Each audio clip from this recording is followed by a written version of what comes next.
ഒരുക്കിയവീ അവരുടെ വീട് പുനർനിർമ്മാണം ചെയ്യാനായി. ഒരു ദിവസം ഉമറിൻ വീട്ടിൽ ചെന്നവർ ചൊല്ലുകയായി,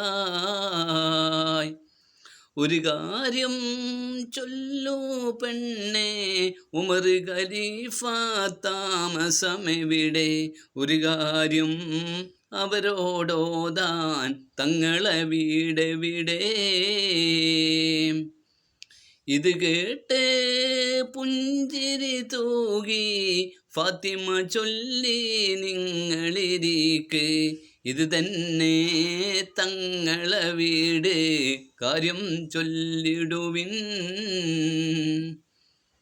ഈ കൂര ഉമർ ഖലീഫ തങ്ങളെ വീടോ സുബ്ഹാനല്ലാഹ്, ഇതുപോലെ വേറൊരു കുടിലും നാട്ടിലുമില്ലല്ലാഹ്. ഉണ്ടോ സഖി ഒരു കുലമുന്തിരി, വാങ്ങിടുവാനായി 4 കയ്യിൽ? ഉണ്ടു പ്രിയേ കൽബിൽ ഒരാശ, മുന്തിരി തിന്നിടുവാൻ? അങ്ങാര് എന്നറിയില്ലേ, അങ്ങീ നാട്ടിലെ രാജാവല്ലേ, അങ്ങ് വെറും